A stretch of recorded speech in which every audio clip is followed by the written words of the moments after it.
तो बिस्मिल्लाहिर्रहमानिर्रहीम। आज जो हम पेपर स्टार्ट करेंगे that is medicine and allied 2020। इसका पहला क्वेश्चन है कि पेशेंट जो है वो नॉन स्मोकर है, प्रेजेंट किया ही ईआर के अंदर, ठीक है, प्रेजेंट किया है वो ईआर के अंदर with chest pain and haemoptysis, ठीक है।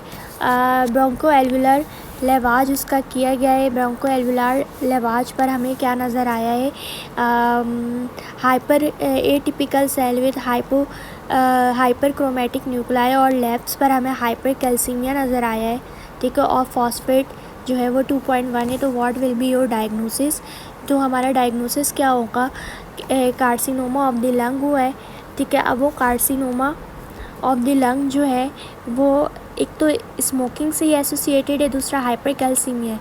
तो दो कार्सिनोमा है जो स्मोकिंग से रिलेट करते हैं, that will be squamous cell carcinoma and small cell lung carcinoma, ठीक है, जो कि स्मोकिंग से लिंक करते हैं, ठीक है। अच्छा, अब यहाँ पर एडिनो कार्सिनोमा याद रखना कि वो इतना ज़्यादा रिलेट नहीं कर रहा होता स्मोकिंग के साथ जितना squamous cell and small cell carcinoma relate कर रहा होता। तो it is more likely a small cell carcinoma of the bronchus, ठीक है।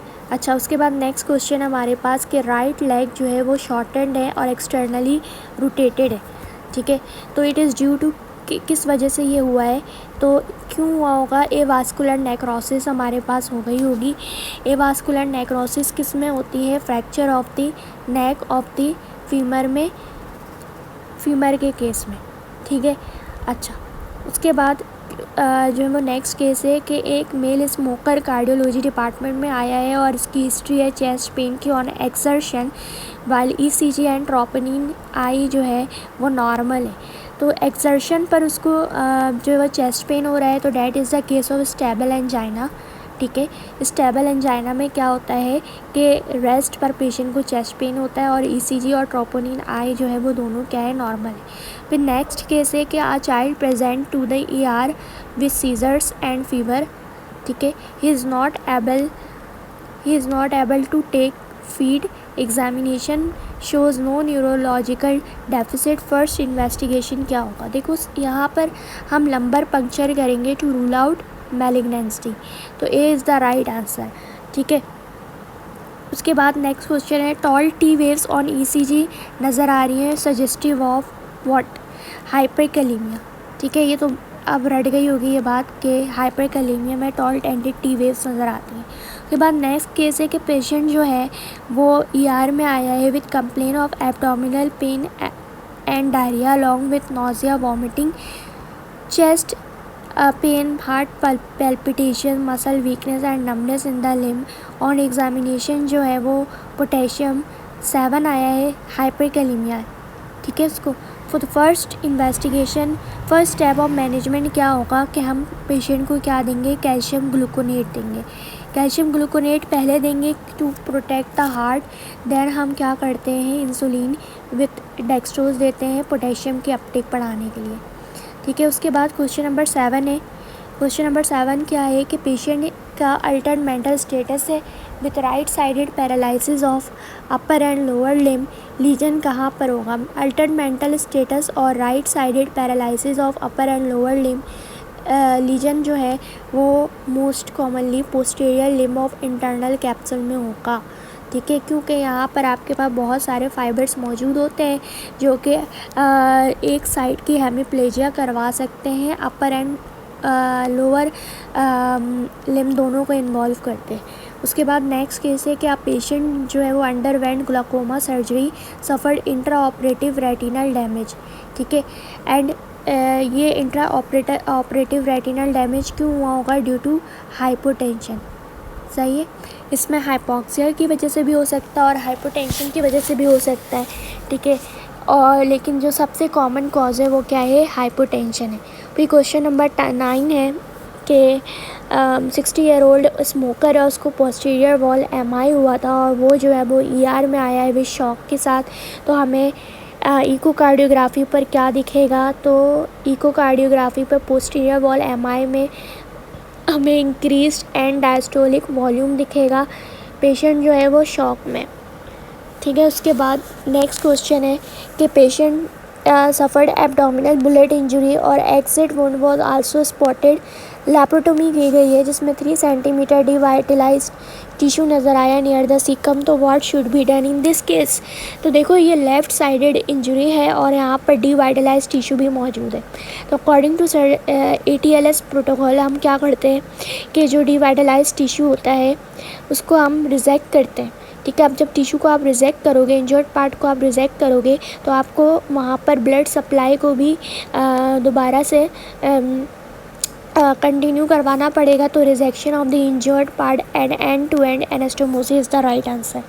ठीक है, उसके बाद डायबिटिक मेल पेशेंट है वो ER में आ रहा है और उसका अल्सर जो है वो एक्सटेंड कर रहा है planter surface of the right foot में. ठीक है, विथ प्रूलेंट डिस्चार्ज. ठीक है, डायबिटिक मेल है. तो आपको नेक्स्ट बेस्ट स्टेप इसमें क्या होगा कि आप एंटीबायोटिक दोगे और पेशेंट का ग्लाइसेमिक कंट्रोल अच्छा करवाओगे ताकि जो है वो ज़ख़म आगे की तरफ ना पहुंच जाए. उसके बाद डायबिटिक मेल है प्रेजेंट विद गैंग्रीनस टॉय.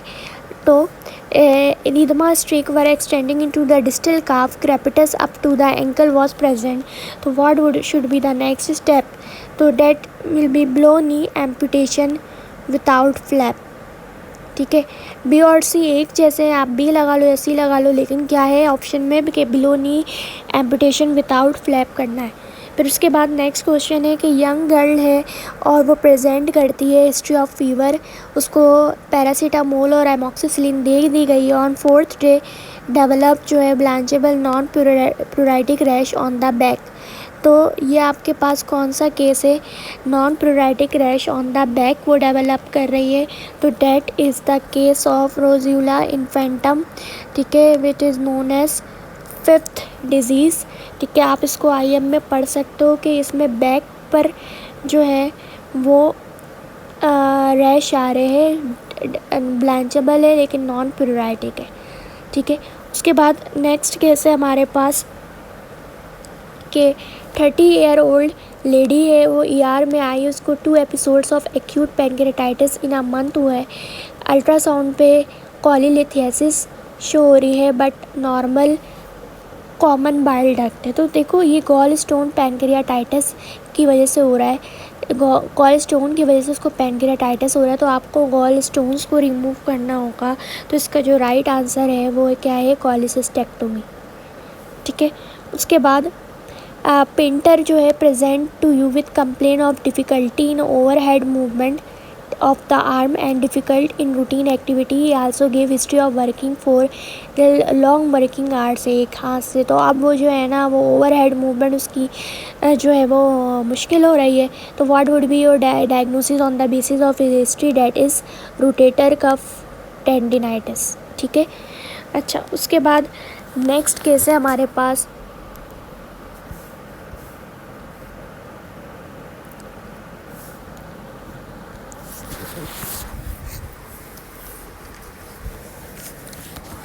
कि a child is presented with high grade fever of and on. Child को हाई ग्रेड फीवर हो रहा है. On examination there is palpable spleen, no rash with normal liver. ठीक है, no rash with normal liver. तो सिर्फ स्प्लीनोमेगैली का आपके पास क्या केस है कि हाई ग्रेड फीवर है ऑन एंड ऑफ. तो that will be a case of malaria. Malaria में हमें स्प्लीनोमेगैली दिखती है, कोई रैश वगैरह नहीं होता.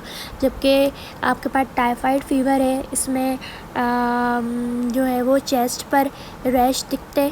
ठीक है, विसरल लिशमैनियासिस है, इसमें भी आपके पास लीवर की इन्लार्जमेंट हो जाती है. इन्फेक्टिव एंडोकार्डाइटिस के अंदर भी हमें लीजन इन्फेक्टिव एंडोकार्डाइटिस का टिपिकल केस होता है. ठीक है, उसके बाद जो आपके पास है यहाँ पर 70-year-old फीमेल है और वो IOPD में आई है with complain of decrease in vision. ठीक है, ऑन एग्जामिनेशन विजन जो है वो इम्प्रूव नहीं हो रही ऑन पिन होल टेस्ट. तो that will be a case of जो है कैटरैक्ट का ये केस है. ठीक है, पिन होल पे ये इम्प्रूव नहीं हुआ तो that is the case of cataract. फिर आपके पास नेक्स्ट केस है कि 12-year-old boy present to you with complain of pain in the groin and hip. ठीक है, walking with a limp and inability to bear weight on the leg. On examination, no swelling or loss of muscle is seen in calf. So what is your diagnosis on the basis of history and examination? So that is slip capital femoral epiphysis का ये case है, ठीक है। इसमें male child होता है और limping की हिस्ट्री होती है और बैक और ग्राइंड पेन के साथ टिपिकल प्रेजेंटेशन होती है। उसके बाद आपके पास नेक्स्ट केस है कि a patient presented to ER with massive upper GI bleeding. He also gave history of congestive heart failure and left sided stroke. In past 2 endoscopic intervention की गई बट वो फेल्ड हो गई। तो what will be the next best step regarding management of GI bleeding? देखो पहले ही आप उसकी इतनी बार जो है वो एंडोस्कोपिक की कर चुके हो, लेकिन जो है वो मैनेजमेंट फेल हो गई है। तो अब हम क्या करेंगे, सर्जिकल इंटरवेंशन करेंगे, ठीक है। तो B is the right answer. उसके बाद नेक्स्ट केस है you find a patient in your ward, ठीक है, who is bed ridden patient है, emaciated old man with angina in place with decubitus ulcers grade 3 on the sacral region. How should these ulcers be managed? देखो grade 3 ulcers को हम कैसे manage करते हैं, air mattress, antibiotics and डेप्रेडोवेन, ठीक है। तो सी इज़ द राइट आंसर। उसके बाद नेक्स्ट क्वेश्चन हमारे पास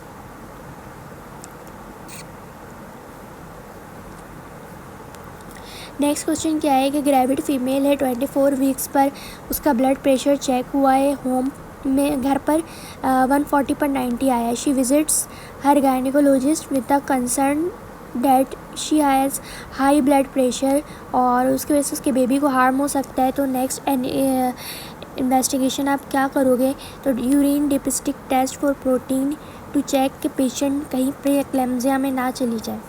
उसके बाद gravid female 26 week of gestation पर आई है विथ माइल्डली डियरेंज शुगर्स उसका ऑन OGTT। तो what will you advise, dietary intervention, ठीक है। डाइटरी इंटरवेंशन इस केस में हम क्या इसको एडवाइस करेंगे, डाइटरी इंटरवेंशन। उसके बाद नेक्स्ट क्वेश्चन हमारे पास कि patient comes to ER with complain of pain in abdomen, on examination there is hard tender abdomen, he is diagnosed as paralytic ileus secondary to generalized peritonitis, ठीक है। Complain of pain in abdomen, देखो अब इसमें जो है generalized peritonitis के case में first step of management क्या होता है, NG ट्यूब इंसर्शन, ठीक है। NG ट्यूब इंसर्शन आप करोगे फॉर डिकम्प्रेशन। उसके बाद 50 ईयर ओल्ड मैन है, वो सर्जिकल इमरजेंसी रूम में आया है with complain of abdominal pain and with distension, there is a history of acid intake, ठीक है। मतलब अल्सर कोई हुआ है और gas under perforated peptic ulcer का ये केस है, तो इमीडिएट लैप्रोटोमी किया जाएगा इसमें। उसके बाद नेक्स्ट केस है कि what vaccination to be given at 3 month, जो कि इससे पहले कभी वैक्सीनेटेड नहीं हुआ है। तो इसका पूरा चार्ट आपके पास बना हुआ है, कुंडी को फॉलो कर रहे हो तो उसमें ही मिल जाएगा, IM पीड्स को फॉलो कर रहे हो तो उसमें ही मिल जाएगा। तो 3 मंथ पर आप बच्चे को 3 मंथ का मतलब क्या, 12 वीक्स पर हम क्या करते हैं, BCG, पेंटावैलेंट, OPV, रोटा और न्यूमोकोकल वैक्सीन लगाई जाती है। तो D is the right answer.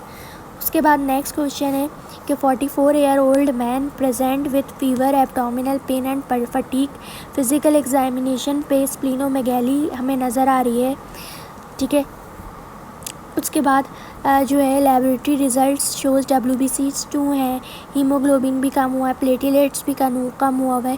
On physical morphology normocytic normocytic RBCs है, माइल्ड टू मॉडरेट एनएसोसाइटोसिस और पॉइकुलोसाइटोसिस है, डिक्रीज रेटिकुलोसाइट काउंट है, लेकिन बोन बायोप्सी पे हाइपोसेलुलर बोन मैरो दिख रहा है। WBCs ऑफ फेरेटिन लेवल जो है वो नॉर्मल है। तो हाइपोसेलुलर बोन मैरो आपको किस में दिखता है, प्लास्टिक अनीमिया के केस में मिलता है, ठीक है। तो इस केस में हमारे पास जो राइट आंसर होगा that will be option A। उसके बाद नेक्स्ट क्वेश्चन है हमारे पास कि 30 ईयर ओल्ड मेल है, वो प्रेजेंट किया है complain of pain and swelling of big toe और साइनोवियल फ्लूइड एग्जामिनेशन पे crystal shaped like exhibit negative birefringence, तो this is the case of gout. ठीक है, बिल्कुल आसान सा रटने वाला केस दिया हुआ ये वाला। उसके बाद नेक्स्ट क्वेश्चन पर हम क्वेश्चन नंबर 28 पर आते हैं। क्वेश्चन नंबर 28 हमारे पास क्या है कि 22-year-old boy present to ER after road traffic accident, fast scan उसका नॉर्मल आया है और एग्जामिनेशन जो है वो breath sound decrease on left side of the chest. ठीक है, chest x-ray PA view is shown. अच्छा, यहाँ पर जब तक कि चेस्ट एक्सरे PA व्यू हमें नज़र नहीं आएगा तो हम डायग्नोसिस नहीं बता सकते, लेकिन आफ्टर ये रोड ट्रैफिक एक्सीडेंट का केस है तो मोस्ट कॉमनली ट्रॉमा के केस में हमारे पास कौन क्या होता है, टेंशन न्यूमोथोरैक्स होता है। ठीक है, तो B is the right answer. उसके बाद क्वेश्चन नंबर 29 है कि child with 2 days history of gastroenteritis came in ER with dry mouth and tongue, no tears when crying, no wet diapers for 3 hours, sunken eyes, cheeks, sunken soft spot on top of the skull, he is in which type of shock? देखो diarrhoea की वजह से जो हुआ है तो that is the case of hypovolemic shock। ठीक है, उसके बाद नेक्स्ट क्वेश्चन है कि patient with lip stung by bee present किया ER में with swelling of the face on examination bilateral wheeze और ऑस्कल्टेशन सुनाई दे रही है, how will you manage this patient immediately? हमें क्या करना होगा इस केस में कि हम सबकुटेनियस एपिनेफ्रिन लगाएंगे पहले। ठीक है, एनाफाइलेक्टिक रिएक्शन है ये, सबकुटेनियस एपिनेफ्रिन लगाएंगे। उसके बाद क्वेश्चन नंबर 31 है कि न्यूली डायग्नोज हाइपरटेंसिव मेल है present to you for the management of blood pressure, he is diabetic है वो यू। और देखो डायबिटिक पेशेंट विथ हाइपरटेंशन है, हम हमेशा क्या करते हैं उसको ACE इनहिबिटर्स देते हैं, लेकिन ACE इनहिबिटर्स आपके पास यहाँ पर कौन सा है, कैप्टोप्रिल है। ठीक है, A is the right answer. उसके बाद नेक्स्ट क्वेश्चन है young mail was appointed for a job, while for medical fitness his urine albumin was raised on urine examination, what next you advise for? देखो young mail है और medical fitness जब हमने की तो यूरिन और albumin हमें रेस्ड नज़र आया है ऑन यूरिन एग्जामिनेशन, तो हम क्या करेंगे, हम 24 आवर यूरिन प्रोटीन टेस्ट करेंगे उसका। ठीक है, उसके बाद क्वेश्चन नंबर 33 है कि patient present with pain in right hypochondrium for 2 days। ठीक है, बिलीरुबिन उसका बढ़ा हुआ है, what is the best initial investigation? तो बेस्ट इनिशियल इन्वेस्टिगेशन क्या होगा, ultrasound, ultrasonography of the abdomen. ठीक है, उसके बाद क्वेश्चन नंबर 34 है कि 40-year-old हाइपरटेंसिव पेशेंट है और उसको चेस्ट पेन हो रहा है जो कि बैक की तरफ रेडिएट कर रहा है।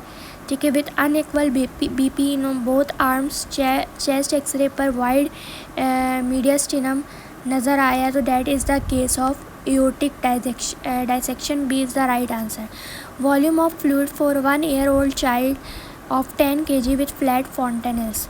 फ्लैट फॉन्टेनल्स मतलब क्या है कि बच्चा जो है ना वो नॉर्मल है, ठीक है, वेल हाइड्रेटेड है। ठीक है, तो इसमें हम अगर उसको आपको फ्लूइड थेरेपी देनी है तो हम मेंटेनेंस थेरेपी देते हैं जो कि 0 से 10 kg के बच्चों के लिए क्या होता है, 100 ml होता है, तो A is the right answer. ठीक है, यहाँ पर जो आपके पास लिखा हुआ इलेबरेट करके कि फ्लूइड वॉल्यूम गिवन 20 ml पर kg, या हम जो है वो सेप्सिस या फिर शॉक की कंडीशन में दिया जाता है या सीवियर टू मॉडरेट डिहाइड्रेशन में दिया जाता है, not in the normal case. ठीक है, नॉर्मल केस में नहीं दिया जाता। उसके बाद नेक्स्ट क्वेश्चन पर आते हैं हम, तो 40 तक करके जो है फिर हम नेक्स्ट वीडियो में कंटिन्यू करेंगे।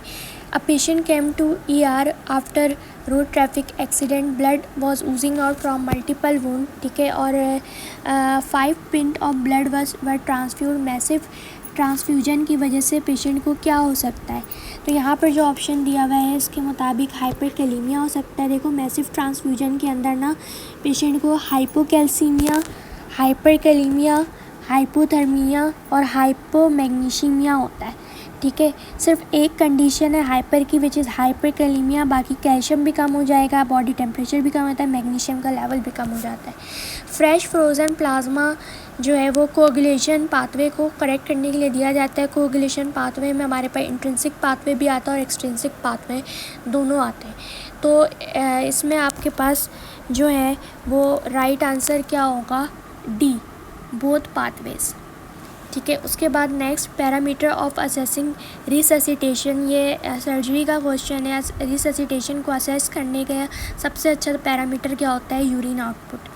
उसके बाद नेक्स्ट क्वेश्चन है कि बेबी विथ फ्लैटेंड फेस है, स्मॉल हेड है, शॉर्ट नेक है, प्रोट्रूडिंग टंग है, अपवर्ड स्लैंटिंग आईलिड है, single crease in the palm में और सिस्टोलिक मर्मर आपके पास दिया हुआ है। डेफिनेटिव डायग्नोसिस हम ये this is the case of down syndrome, और इसमें जो है वो पेशेंट को हो सकता है कि वेंट्रिकुलर सेप्टल डिफेक्ट के साथ पेशेंट आया हो, तो हम इसमें क्या करेंगे, कैरियोटाइपिंग करेंगे। ए इज़ द राइट आंसर, ठीक है। उसके बाद हेपेटाइटिस ई को कैसे प्रिवेंट किया जा सकता है, तो हेपेटाइटिस ई कैसे फैलता है, फीको ओरल रूट से फैलता है, कॉन्टामिनेटेड वाटर से फैलता है। तो हम क्या करेंगे, बॉइलिंग वाटर। तो इसमें जो ऑप्शन दिए हुए हैं उसके हिसाब से सबसे अच्छा आंसर क्या है, ए। स्टैग हॉर्न कैलकुलाई क्या कॉज कर सकता है, स्टैग हॉर्न कैलकुलस जो है वो ऑब्स्ट्रक्टिव सिम्टम कॉज कर सकता है, जिसमें हमारे पास फ्लूइड रिटेंशन हो सकती है, तो hydronephrosis, D is the right answer, ठीक है। उसके बाद अब हम नेक्स्ट वीडियो में कंटिन्यू करते हैं।